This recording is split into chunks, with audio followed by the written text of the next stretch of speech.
നമസ്കാരം. എല്ലാ പ്രിയപ്പെട്ട പ്രേക്ഷകർക്കും ഇന്നത്തെ അധ്യായത്തിലേക്ക് ഹൃദയം നിറഞ്ഞ സ്വാഗതം. ജ്യോതിഷശാസ്ത്രം എന്നത് നമ്മൾ അധിവസിക്കുന്ന പ്രപഞ്ചത്തിലെ ഈശ്വരീയമായ ഊർജങ്ങളുടെ കണക്കെടുപ്പാണ്. അപ്പോൾ നാളെ 2026 ഓഗസ്റ്റ് മാസം 19 ബുധനാഴ്ചയാണ്, ചിങ്ങമാസം 3-ാം തീയതിയും. അപ്പോൾ ആകാശത്ത് എല്ലാ ദിവസങ്ങളിലും അപൂർവമായ മാറ്റങ്ങളാണ് നടന്നുകൊണ്ടിരിക്കുന്നത്. അതിൻ്റെ ഫലങ്ങളാണ് നമ്മൾ അനുഭവിക്കുന്നതും. അതൊന്ന് ചിലപ്പോൾ നല്ലതാകാം, ചിലപ്പോൾ അല്പം ദുഷ്കരമായ ഫലങ്ങളിലൂടെയും കടന്നു പോകേണ്ടതായിട്ടുണ്ട്. അപ്പോൾ നാളത്തെ ദിവസം പഞ്ചാംഗ ഗണനകൾ നമുക്ക് കൃത്യമായി നോക്കാം. അതിൻ്റെ ഫലമായിട്ട് ഈശ്വരാനുഗ്രഹം കൂടുതൽ വരുന്ന നക്ഷത്രങ്ങൾ ഏതൊക്കെയാണ്, അവർക്ക് എന്തൊക്കെ മാറ്റങ്ങളാണ് വരുന്നത്, അവർ ശ്രദ്ധിക്കേണ്ട കാര്യങ്ങൾ എന്നൊക്കെയാണ് എന്നതിനെക്കുറിച്ചാണ് ഇന്നത്തെ അധ്യായത്തിൽ പൂർണ്ണമായി വിശകലനം ചെയ്യുന്നത്. വീഡിയോ പൂർണ്ണമായിട്ടൊന്ന് കേൾക്കാനേവരും ശ്രമിക്കുക. അപ്പോൾ നാളത്തെ ദിവസത്തിൻ്റെ ദൈവിക ഊർജം മനസ്സിലാക്കാൻ ആദ്യം തന്നെ നമുക്ക് പഞ്ചാംഗ ഗണനകൾ ഒന്ന് കൃത്യമായിട്ട് നോക്കാം. നാളെ 2026 ഓഗസ്റ്റ് മാസം 19 ബുധനാഴ്ച. ചിങ്ങം നോക്കുമ്പോൾ 3-ാം തീയതിയാണ്.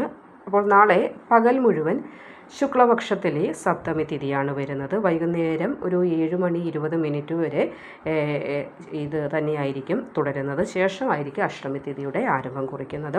ഇനി സപ്തമി തിഥി എന്നത് സൂര്യനാരായണൻ്റെ ആരാധനയ്ക്കൊക്കെ ഏറ്റവും ഉത്തമകരമായ ഒരു പുണ്യതിഥി തന്നെയാണ്. അപ്പോൾ നാളെ അങ്ങനെ ഒരു പുണ്യകരമായ ദിവസം കൂടിയാകുന്നുണ്ട്. ഈ നാളെ പ്രഭാതത്തിൽ സൂര്യോദയ സമയത്ത് ആകാശത്ത് ഉദിച്ചു നിൽക്കുന്നത് വിശാഖ നക്ഷത്രമായിരിക്കും. അപ്പോൾ നാളെ രാവിലെ ഒരു 6:46 വരെ ചോദ്യ നക്ഷത്രത്തിൻ്റെ നേരിയ ഒരു സ്വാധീനമുണ്ട്.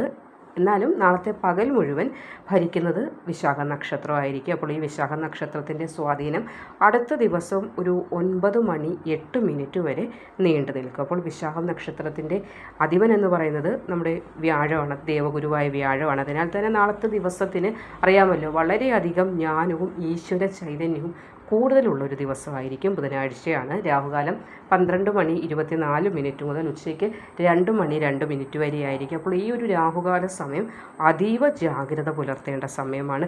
പ്രധാനപ്പെട്ട കാര്യങ്ങൾക്കൊന്നും ഗുണകരമായി അല്ലെങ്കിൽ ശുഭകരമായി കാണാൻ സാധിക്കുന്ന ഒരു സമയമല്ല. ഇനി നമുക്ക് ആകാശത്തെ ഗ്രഹങ്ങളുടെ വിന്യാസം എങ്ങനെയാണെന്ന് നോക്കാം. നാളെ ബുധനാഴ്ച ആയതിനാൽ ബുദ്ധിയുടെയും ധനത്തിൻ്റെയും അധിപനായ ബുധൻ ഗ്രഹത്തിനാണ് വലിയ പ്രാധാന്യം നാളത്തെ ദിവസം ഉള്ളത്. നാളെ ചന്ദ്രൻ തുലാം രാശിയിലൂടെയാണ് സഞ്ചരിക്കുന്നത്. അപ്പോൾ ദേവഗുരുവായ വ്യാഴത്തിൻ്റെ ദൃഷ്ടി കൂടി ആകാശത്ത് വളരെയധികം ശക്തമായിട്ടുണ്ടാകുന്ന ഒരു ദിവസമാണ്. അപ്പോൾ ഈ ഗ്രഹങ്ങളുടെ മാറ്റം നമ്മൾ അധിവസിക്കുന്ന പ്രപഞ്ചത്തിൽ ഒരു വലിയ രീതിയിലുള്ള പോസിറ്റീവ് ഊർജ്ജമായിരിക്കും നിറയ്ക്കുന്നത്. അപ്പോൾ ഈ വിന്യാസം നിമിത്തമായിരിക്കും ഇനി പറയാൻ പോകുന്ന 4 രാശിയിൽ വരുന്ന നക്ഷത്രക്കാരുടെ ജീവിതത്തിൽ നാളത്തെ ദിവസം ഭാഗ്യാനുഭവങ്ങൾ ഉണ്ടാകാനായിട്ട് പോകുന്നത്. അപ്പോൾ ഏതൊക്കെ നക്ഷത്രക്കാരാണ് എന്ന് നമുക്കൊന്ന് നോക്കാം. അതിൽ അശ്വതി, ഭരണി, കാർത്തിക വരുന്ന മേടം രാശിയാണ് ആദ്യം തന്നെ പറയാനുള്ളത്. അപ്പോൾ നാളെ വിശാഖ നക്ഷത്രവും ബുധൻ്റെ സ്ഥാനവും കൂടി നോക്കുമ്പോൾ മേടൻ രാശിക്കാർക്ക് വലിയൊരു സാമ്പത്തിക ഉയർച്ച വരുന്ന ദിവസം തന്നെയാണ്. ദീർഘകാലമായി മുടങ്ങിക്കിടന്ന പണമൊക്കെ അപ്രതീക്ഷിതമായി കൈകളിൽ വന്നു ചേരാനൊരു സാധ്യത നാളെ കാണുന്നുണ്ട്. പണമെന്ന് പറയുമ്പോൾ കടം കൊടുത്തതാകാം, അതല്ലെങ്കിൽ കിട്ടേണ്ടതായ ധനങ്ങളാകാം, അതല്ലെങ്കിൽ ഏതെങ്കിലും ലോണിന് അപേക്ഷിച്ചിട്ട് അതിങ്ങനെ വൈകിച്ച് പോയിക്കൊണ്ടിരുന്നത് അങ്ങനെയും ആകാം. അപ്രതീക്ഷിതമായി കയ്യിലേക്ക് വന്നു ചേരാനുള്ള ഭാഗ്യമുണ്ട്. പുതിയ ബിസിനസ് ആശയങ്ങളൊക്കെ വിജയത്തിലെത്തിക്കാനായിട്ട് കഠിന പ്രയത്നം ചെയ്യുന്നവർക്ക് നാളത്തെ ദിവസം വളരെ അനുകൂലമാണ്. തൊഴിൽ രംഗത്ത് നിങ്ങൾ എന്ത് ചെയ്താലും അതിലൊരു മെച്ചമില്ല എന്ന് പറഞ്ഞിരുന്ന അവസ്ഥയ്ക്ക് നാളെ മാറ്റമുണ്ടാകും. പ്രശംസയുണ്ടാകുന്നതാണ്. അംഗീകാരങ്ങളൊക്കെ തേടി വരും. ചില കാര്യങ്ങളൊക്കെ ബിസിനസ്സുമായി ബന്ധപ്പെട്ട് സാങ്ഷനാകാനുള്ള ഭാഗ്യം നാളെ കാണുന്നുണ്ട്. കുടുംബത്തിൽ അല്പം സ്വല്പം കലഹങ്ങൾ ഉണ്ട്. അത് വലിയ പ്രശ്നങ്ങളിലേക്കോ 10 പേർ അറിയുന്ന വിഷയങ്ങളിലേക്കോ ഒന്നുമല്ല. ചില അല്പം മാതാപിതാക്കൾക്കിടയിലോ അല്ലെങ്കിൽ ദമ്പതികൾക്കിടയിലോ ഒരു സ്വരച്ചേർച്ച ഇല്ലാത്ത അവസ്ഥ നിലനിൽക്കുന്നുണ്ട്. എന്നാൽ നാളത്തെ ദിവസം ആ കലഹങ്ങളെയൊക്കെ മാറ്റി കോംപ്രമൈസ് ചെയ്ത് സമാധാന അന്തരീക്ഷം പുനഃസൃഷ്ടിക്കാനായിട്ട് നിങ്ങൾക്ക് തന്നെ സാധിക്കും. കാർത്തിക, രോഹിണി, മകയിരം വരുന്ന ഇടവം രാശിക്കാർക്ക് നാളത്തെ ദിവസം കാര്യവിജയത്തിൻ്റെ ദിവസമാണ്. മത്സര പരീക്ഷകൾ, ഇൻ്റർവ്യൂകളിൽ ഒക്കെ പോകുന്നവർക്ക്, പങ്കെടുക്കുന്നവർക്ക് അനുകൂലമായ ഫലങ്ങളുണ്ടാകും. ഇനി വിദേശവുമായി ബന്ധപ്പെട്ട യാത്രയ്ക്ക് ശ്രമിക്കുന്നവർക്കോ അല്ലെങ്കിൽ പുതിയതായി എന്തെങ്കിലും ഗൃഹത്തിലേക്ക് വാങ്ങണമെന്ന ആഗ്രഹം ഒരുപാട് നാളുകളായി മനസ്സിൽ കൊണ്ട് നടക്കുന്നവർക്കോ, ചിലപ്പോൾ ഗൃഹോപകരണങ്ങളാകാം, അല്ലെങ്കിൽ ഒരു വാഹനമാകാം, അല്ലെങ്കിൽ വീട് മൂടി പിടിപ്പിക്കുന്ന ചിന്തയോ, അത് മനസ്സിൽ ഒരുപാട് നാളായിട്ട് കൊണ്ടു നടക്കുന്നു, പക്ഷേ അങ്ങോട്ട് പ്രാവർത്തികമാകുന്നില്ല. എന്നാൽ നാളത്തെ ദിവസം അതിനുള്ള വഴി ഉരുത്തിരിഞ്ഞു വരുന്നതായിരിക്കും. ആരോഗ്യം അതീവ തൃപ്തികരമായിരിക്കുന്ന ഒരു സുദിനം കൂടിയായിരിക്കും നാളെ. മകം, പൂരം, ഉത്രം ചിങ്ങം രാശിക്കാർക്കും കർമ്മവുമായി ബന്ധിപ്പിച്ച് നോക്കുമ്പോൾ സ്ഥാനക്കയറ്റത്തിനോ ശമ്പള വർധനവിനോ ഒക്കെയുള്ള സാധ്യത നാളെ കാണുന്നുണ്ട്. സമൂഹത്തിലും നഷ്ടപ്പെട്ടുപോയ മാന്യത അല്ലെങ്കിൽ നഷ്ടപ്പെട്ടുപോയ പദവികളൊക്കെ വന്നു ചേരാൻ ഭാഗ്യം കാണുന്നുണ്ട്.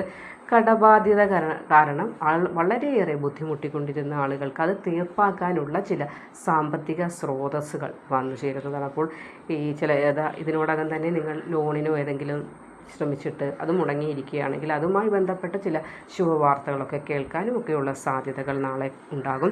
ഇനി ഉദ്യോഗാർത്ഥികൾക്ക് നാളെ നല്ല ചില വാർത്തകൾ, ജോലിയുമായി ബന്ധപ്പെട്ട ചില നല്ല ഒരു ഓപ്പർച്യൂണിറ്റിയുടെ വാർത്തയോ അതിലേക്ക് നിങ്ങൾ കാത്തിരുന്നതായ ഒരു ഇൻ്റർവ്യൂ ലെറ്റർ വരുന്നതോ അല്ലെങ്കിൽ ജോലിക്കുള്ള കാര്യങ്ങൾ ശരിയാകുന്നതോ ഏതുമാകാം. നാളെ നിങ്ങളുടെ ഉദ്യോഗവുമായി ബന്ധപ്പെട്ട ഒരു ശുഭവാർത്ത കേൾക്കാനുള്ള ഭാഗ്യവും കാണുന്നുണ്ട്.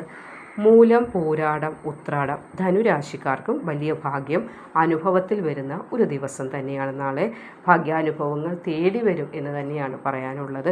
തേടി വരും എന്ന് പറഞ്ഞ് വീട്ടിൽ കൈകെട്ടിയിരിക്കുകയല്ല വേണ്ടത്. നമ്മുടെ കർമ്മം ചെയ്യുമ്പോൾ ആ കർമ്മത്താൽ നമുക്ക് ഭാഗ്യാനുഭവം ഉണ്ടാകുമെന്നാണ് പലരും പറയാറുണ്ട്. ഭാഗ്യം വരും എന്നാൽ ഇന്ന് ഭാഗ്യം ഒന്ന് അറിഞ്ഞിട്ടേ ഉള്ളൂ കാര്യമെന്ന് പറഞ്ഞ് ജോലിക്ക് പോകാതിരുന്നാൽ ആ വ്യക്തിയെ ഭാഗ്യം തഴുവുകയില്ല. അലസൻ്റെ ശരീരം പിശാചിൻ്റെ പണിശാല എന്നത് എപ്പോഴും ഒന്ന് ഓർത്തിരിക്കുക. നമ്മുടെ കർമ്മമാണ് നമ്മുടെ ഭാഗ്യമെന്ന് കരുതിയ കർമ്മം കൃത്യമായി ചെയ്യുന്ന ഏതൊരു വ്യക്തിക്കും ലക്ഷ്മി കടാക്ഷം തീർച്ചയായും ഉണ്ടാകും. പിന്നെ അല്പസ്വല്പം വൈകൽ ഉണ്ടായും എന്നതിൽ എനിക്കത് തെറ്റായിട്ട് പറയാൻ സാധിക്കില്ല. വൈകും. നമ്മുടെ ഗ്രഹങ്ങൾ അനുകൂലമായി അല്ലെങ്കിൽ നമ്മുടെ സമയം അനുകൂലമായി വരുമ്പോൾ നമുക്ക് കിട്ടേണ്ടതായ കാര്യങ്ങൾ നമ്മളിലേക്ക് വന്നു ചേരും. പക്ഷേ കർമ്മം കൃത്യമായി ചെയ്യുക, ഭഗവാനെ കൃത്യമായി പ്രാർത്ഥിച്ച് മുന്നോട്ട് പോകുന്ന ഏതൊരു വ്യക്തിക്കും അല്പസ്വല്പ തടസ്സങ്ങൾ ഉണ്ടായാലും ജീവിതം വീണ്ടും ഐശ്വര്യത്തിലേക്കും നേട്ടത്തിലേക്കും വരും. നിങ്ങൾക്കും അതേപോലെ നാളെ വിദ്യാർത്ഥികളുടെ കാര്യത്തിലാണെങ്കിലും പഠനമായി മുന്നോട്ട് നോക്കുമ്പോൾ ഒരുപാട് പുരോഗതി ഉണ്ടാകുന്ന ദിവസമാണ്.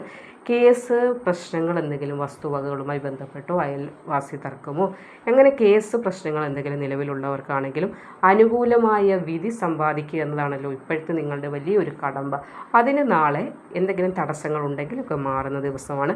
കുടുംബത്തിലും ചില മംഗളകരമായ കർമ്മങ്ങൾ നടക്കാനും നിങ്ങളാൽ ചില മംഗളകർമ്മങ്ങൾ നടത്തിക്കാനൊക്കെയുള്ള ഭാഗ്യം നാളെ ഗ്രഹങ്ങളുടെ വിന്യാസം നിമിത്തം കൂടുതലായിട്ട് ഈ പറഞ്ഞ 4 രാശിക്കാർക്ക് കാണുന്നുണ്ട്. അപ്പോൾ ഭാഗ്യമുണ്ടെന്ന് കരുതി മടിപിടിച്ചിരിക്കുകയല്ല വേണ്ടത്. ആ ഭാഗ്യം നമ്മളിലേക്ക് പൂർണ്ണമായി എത്തിക്കാനാണ് നമ്മൾ ശ്രമിക്കേണ്ടത്. അപ്പോൾ ഈശ്വര ചൈതന്യം നിലനിർത്താനായിട്ട് കുറച്ച് കാര്യങ്ങൾ നിർബന്ധമായും നാളെ ശ്രദ്ധിക്കേണ്ടതുണ്ട്. നാളെ രാവിലെ ഒരു 4:30-നും 5:15-നും ഇടയിൽ ഉണരാൻ ശ്രമിക്കുന്നത് ഏറ്റവും ഉത്തമമായിരിക്കും. എല്ലാ നക്ഷത്രക്കാരും അങ്ങനെ ആ ഒരു സമയത്ത് ഉണരാൻ ശ്രമിക്കുന്നത് ഉത്തമമായിരിക്കും. അതല്ലെങ്കിൽ ഈ പറഞ്ഞ 4 രാശിക്കാർ ഈ ഭാഗ്യാനുഭവം പൂർണ്ണമായി നിങ്ങൾക്ക് അബ്സോർബ് ചെയ്തെടുക്കാൻ വേണ്ടി നിങ്ങൾ ഈ ഒരു സമയത്ത് ഉണരുന്നതും അതേപോലെ പ്രഭാത സ്നാനമൊക്കെ കഴിച്ചിട്ട് പൂജാമുറിയിൽ വിളക്ക് തെളിയിച്ച് പ്രാർത്ഥിക്കുന്നതൊക്കെ അത് നെയ്വിളക്ക് തെളിയിക്കുകയാണെങ്കിൽ ഏറ്റവും ശ്രേഷ്ഠമായിരിക്കും. ശേഷം പ്രധാനപ്പെട്ട കാര്യങ്ങൾക്ക് പോകുന്നതിന് മുൻപേ മാതാപിതാക്കളുടെയോ ഗുരുക്കന്മാരുടെയോ ഒക്കെ കാൽ തൊട്ട് വന്ദിച്ച് അനുഗ്രഹം നേടുന്നതും ഗുരു ദോഷങ്ങൾ എന്തെങ്കിലും ഉണ്ടെങ്കിൽ മാറുന്നതിന് ഒരുപാട് സഹായിക്കും. പിന്നെ എപ്പോഴും പറയുന്നത് പോലെ പാവപ്പെട്ട ആളുകൾക്ക് ഒരു നേരം ഭക്ഷണമോ അല്ലെങ്കിൽ അവർക്ക് ഒരു നേരം ആഹാരം പാകം ചെയ്യാനുള്ള പച്ചക്കറിയോ അരിയോ ഒക്കെ വാങ്ങിച്ച് നൽകുന്ന ഉത്തമമാണ്. ഇവിടെ നാളെ ബുധനാഴ്ച ദിവസം കൂടിയാണ്. അപ്പോൾ പച്ച നിറത്തിലുള്ള സാധനങ്ങൾ വാങ്ങി ഒരാൾക്ക് നൽകുന്നത് വളരെയധികം ഭാഗ്യം നൽകും. കാരണം ഭാഗ്യമെന്ന് ഉദ്ദേശിക്കുന്നത് ബുധൻ്റെ അനുഗ്രഹം ഉണ്ടാകും, ബുധൻ ഗ്രഹത്തിൻ്റെ അനുഗ്രഹം ഉണ്ടാകും. ബുധനാഴ്ച ദിവസം കൂടിയാണ്. അപ്പോൾ പച്ച നിറത്തിലുള്ള വസ്തുക്കൾ വാങ്ങി നൽകുന്നത്, പച്ചക്കറികൾ വാങ്ങി നൽകുക, അതേപോലെ പശുവിന് പച്ചപ്പുല്ല് കൊടുക്കാവുന്നതാണ്, പശുവിനെ തീറ്റിക്കാവുന്നതാണ്. അപ്പോൾ അതൊക്കെ നമുക്ക് ഭാഗ്യവർദ്ധനവിനായിട്ടുള്ള പല പടികളായിട്ട് ഇവിടെ പറയാൻ സാധിക്കും. ഇനി നാളെ വൈകുന്നേരം ക്ഷേത്ര ദർശനമാണത്. അടുത്ത വിഷ്ണു ക്ഷേത്രം ഉണ്ടെങ്കിൽ അവിടെ പോകാവുന്നതാണ്. ഇനി അതല്ല ശിവക്ഷേത്രമാണെങ്കിൽ അവിടെ പോകാവുന്നതാണ്. രണ്ടിടത്തും പോകണമെന്നില്ല, ഏതെങ്കിലും ഒരു ക്ഷേത്രത്തിൽ പോകാം. അതല്ല രണ്ടിടത്തും പോകാൻ പറ്റുന്നില്ല, കാലിന് ബുദ്ധിമുട്ടുണ്ട് അല്ലെങ്കിൽ ജോലി തിരക്കുകൊണ്ട് പറ്റുന്നില്ലെങ്കിൽ അതും വിഷമത്തിൻ്റെ ആവശ്യമൊന്നുമില്ല, വീട്ടിൽ തന്നെ ഇരുന്ന് പ്രാർത്ഥിച്ചാൽ മതി. ഒരു നെയ്ദീപം തെളിയിച്ച് പ്രാർത്ഥിക്കുക. അപ്പോൾ ശിവക്ഷേത്രത്തിൽ പോകാൻ സാധിക്കുന്നവരാണെങ്കിൽ അങ്ങനെ പോവുക, അവിടെ ഒരു നെയ്യ് വാങ്ങിച്ചു കൊടുക്കുക അല്ലെങ്കിൽ നെയ്ദീപം തെളിയിക്കുന്നതൊക്കെ വളരെയധികം ഉത്തമമായിരിക്കും. ഇനി നാളത്തെ ദിവസം ഉത്തമമായി ചെയ്യേണ്ട കാര്യം ഇവിടെ പറഞ്ഞല്ലോ, അതേപോലെ ചെയ്യാൻ പാടില്ലാത്ത കാര്യങ്ങളും ഉണ്ട്. ഇങ്ങനെ ചെയ്യുന്നതും ഭാഗ്യം നഷ്ടമാകുന്നതിന് കാരണമാകും. അപ്പോൾ ഭാഗ്യം നഷ്ടം വരാതിരിക്കാൻ ശ്രദ്ധിക്കേണ്ട കാര്യങ്ങൾ കൂടി പറഞ്ഞു തരാം.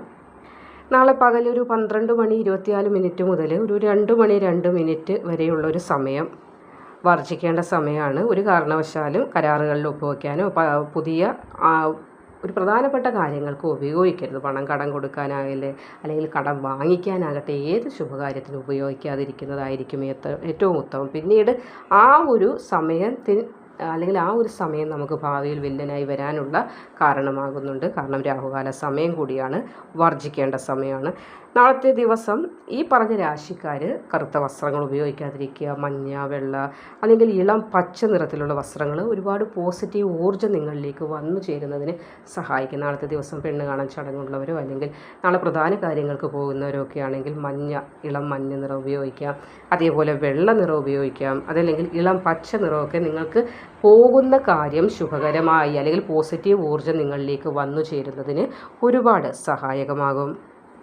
പിന്നെ നാളത്തെ ദിവസം കഴിവതും മാംസാഹാരം ഒഴിവാക്കി സസ്യാഹാരം മാത്രം കഴിക്കുന്നത് ഏറ്റവും അധികം ഉത്തമമായിരിക്കും. അത് എല്ലാവർക്കും പറ്റണമെന്നില്ല, പക്ഷേ പറ്റുന്നവർക്കാണെങ്കിൽ അത് ചെയ്യാവുന്നതാണ്. കാരണം ദൈവികമായി ഒരു പൂർണ്ണമായ പോസിറ്റീവ് ഊർജ്ജത്തെ നിങ്ങളിലേക്ക് പൂർണ്ണമായി എത്തിക്കുന്നതിന് ഇത്യാദി കാര്യങ്ങൾ വളരെയേറെ സഹായകമാകുന്നതാണ്. അപ്പോൾ ഈ 4 രാശിക്കാർ നാളെ ജപിക്കേണ്ട ഏറ്റവും ശക്തമായ ദേവഗുരുവിനെ വ്യാഴത്തിനെ പ്രാർത്ഥിക്കേണ്ടത് വളരെയധികം അത്യാവശ്യമാണ്. ഭഗവാൻ വിഷ്ണുവിൻ്റെ മന്ത്രോച്ചാരണങ്ങൾ ഗൃഹത്തിലിരുന്ന് നടത്താവുന്നതാണ്. വിഷ്ണു സഹസ്രനാമം കേൾക്കുന്നതോ അല്ലെങ്കിൽ ജപിക്കുന്നതോ ഒക്കെ ഉത്തമമാണ്. ഇതൊക്കെ ഭാഗ്യത്തെ ഇരട്ടിയാക്കുന്നതിന് നമ്മളെ ഒരുപാട് സഹായിക്കുന്നതാണ്. അപ്പോൾ ഭക്തിയോടും വിശ്വാസത്തോടു കൂടി നാളത്തെ ദിവസത്തെ വരവേൽക്കുക. ഓരോ സുദിനവും നമ്മൾക്ക് ഓരോ രീതിയിലുള്ള ഗുണാനുഭവങ്ങളായിരിക്കും നൽകുന്നത്. അപ്പോൾ ആ ഓരോ ദിവസത്തിനും അനുയോജ്യമായ കാര്യങ്ങൾ നമ്മൾ ചെയ്ത് മുന്നോട്ട് പോവുകയാണെങ്കിൽ പ്രപഞ്ചനാഥൻ്റെ പൂർണ്ണമായ അനുഗ്രഹം നമ്മളിലേക്ക് വന്നു ചേരുന്നതാണ്. അപ്പോൾ ഈ പറഞ്ഞ 4 രാശിക്കാർ മാത്രമല്ല, എല്ലാ രാശിക്കാരും നാളത്തെ ദിവസം പ്രഭാതത്തിൽ തന്നെ നേരത്തെ ഉണരുക, ഭഗവാനെ പ്രാർത്ഥിക്കുക. നമ്മൾ ചെയ്യുന്ന കർമ്മങ്ങൾ വളരെയധികം സത്യസന്ധതയോട് ഭക്തിയോടുകൂടി നമ്മൾക്ക് ചെയ്യാൻ ഭഗവാന്റെ അനുഗ്രഹം ഉണ്ടാകണേ എന്ന് പറഞ്ഞ് പ്രാർത്ഥിക്കുക. എല്ലാവർക്കും നല്ലൊരു സുദിനം ഉണ്ടാകട്ടെ എന്ന് ആശംസിക്കുന്നു. മറ്റൊരു അധ്യായവുമായി വീണ്ടും കാണാം. അതുവരേക്കും നന്ദി, നമസ്കാരം.